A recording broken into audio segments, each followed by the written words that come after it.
Today we are going to be debuting the most expensive card in the world. Not only in real life, because this card is worth millions, I'm sure, in real life, but in this game, MLB The Show 19, it is also worth millions of stubs. And the only way you can get it is by collecting a certain amount of set players. And then collecting those vouchers, you turn them in, and boom, you got yourself a Honus Wagner. Now, he plays shortstop, first, third, left, center, right field. He can basically play the entire outfield and the entire infield except for second base and catcher.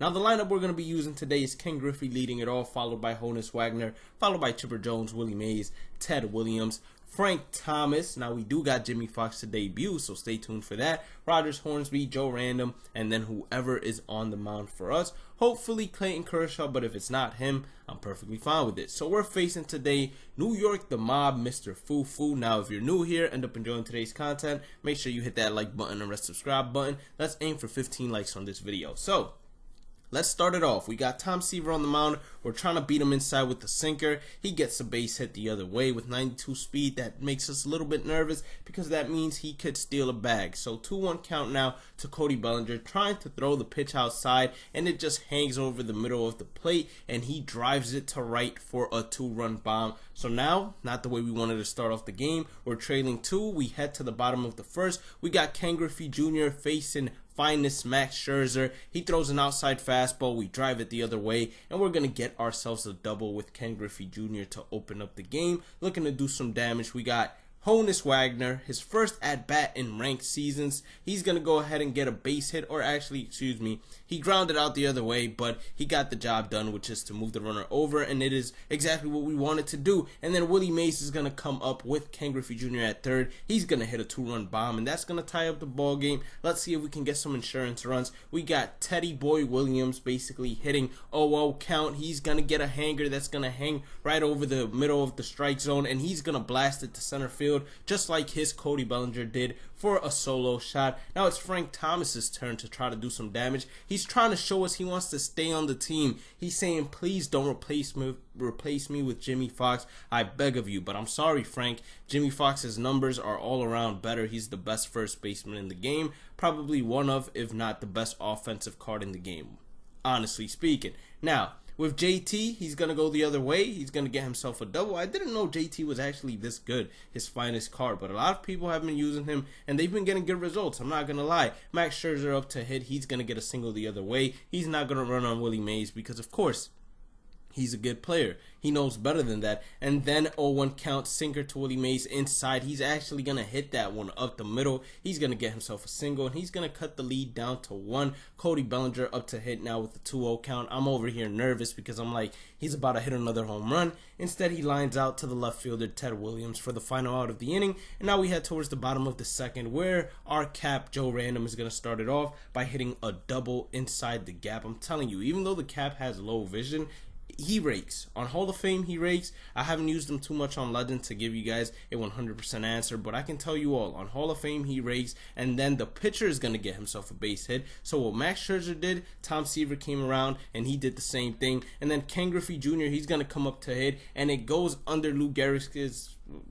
You know what I'm trying to say. It goes under his glove for a base hit. We got runners on first and second. Rogers Hornsby up to hit. Or actually Honus Wagner, not Rogers Hornsby. I'm telling the runner on second base to run, but because base running is automatically set to assist, he stayed on second base. It didn't matter, although, because we are going to be able to score this run and make this a 2-run lead once again. And now it's time for Chipper Jones to try to do some damage. He gets a changeup at the bottom half of the strike zone. He drills it to center field. That's going to be able to drive in a run. He's going to throw it to third base, and Honus Wagner is going to get there safely. So let's go ahead, drive in one more run. We got Willie Mays, 0-2 count, only 1 out. Willie Mays is going to get beaten by the fastball, but he's still going to be strong enough to drive it the other way. He's going to get himself a double. So now we got another runner in scoring position. We're trying to basically enlarge this lead. Ted Williams up to hit, off-speed pitch. It hung at the top of the strike zone. It should have been 100% crushed. Instead, we get a little bit under it, and we also leave second base a little bit too early, and he's going to be able to get the double play, unfortunately, on Ted Williams because Willie Mays doesn't know how to wait for the catch to be made before running to third base. Now we're heading towards the top of the third. Nolan Arenado, outside pitch. He's going to hit it right back up the middle for a single. 38 speed doesn't really worry me. Let's just get these outs. But it's Ken Griffey Jr. up to hit. And we know how much of a glitch Ken Griffey Jr. can be. He gets beaten on an inside sinker. Grounds it out to Rogers Hornsby for a double play. And now Rogers Hornsby is going to be leading it off in the bottom of the third, where he's going to get a base hit. Actually going to be looking to turn this into a double, since that is pretty deep in the outfield. Usually they get a slow animation, throwing the ball in, and we get ourselves a double. Now it's time for Tom Seaver to do what he did previously and get a base hit. He gets a hanger, he hits it well, but it's going to be a ground ball to the shortstop for the final out of the inning. And now we're advancing to the top of the fifth, where he brings in Duke Snider, the pinch hit for Max Scherzer. We miss our location, and Duke Snider makes us pay for it as he hits a solo shot straight through center field to make this a 4-run ball game. Up next is going to be Cody Bellinger, 0-1 count. We're over here trying to basically dot him, and we get good, but Cody Bellinger, he beats us once again. So his second home run of the day. This one is going to hit off the top of the wall and bounce out. So now it's a 3-run ball game, and I'm like, damn. Full count to Ken Griffey Jr. We got to get this out. We throw a sinker outside. He drives it the other way. I'm just like, wow.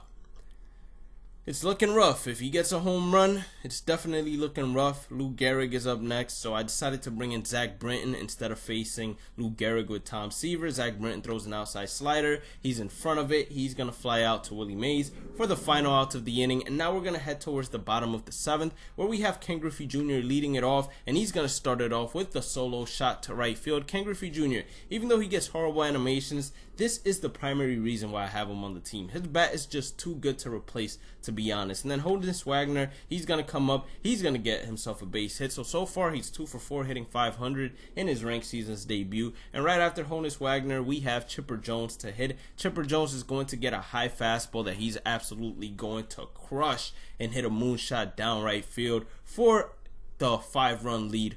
Home run, basically. So we're up 5, heading towards the top of the 8th. He has Rogers Hornsby hitting. It's a curveball, and Rogers Hornsby grounds out to Rogers Hornsby. Rogers Hornsby showing me that I don't need Joe Morgan on the bench to come in for him and basically have a defensive replacement. He's going to get a low, I believe, slider from Dennis Eckersley. He's going to drive that to center field. I was thinking about taking 2, but I said, I'll just take the single now that I have a 5-run lead. Joe Random up next. He gets an off-speed pitch. I think that was a slider again. He's going to hit a ground ball that's going to turn into a single. Runners on first and second, looking to do some damage. Runners on second and third. Honus Wagner looking to improve his performance today. And unfortunately, we were just underneath that off-speed pitch, and we're going to end up flying out to left field for the final out of the inning. And now heading towards the top of the 9th, we have Kirby Yates to finish this off. He throws a low splitter. He absolutely rocks it, but it's going to be inside the stadium for the final out of the game. If you did end up enjoying today's video, make sure you guys hit that like button and subscribe button. The Easter egg is,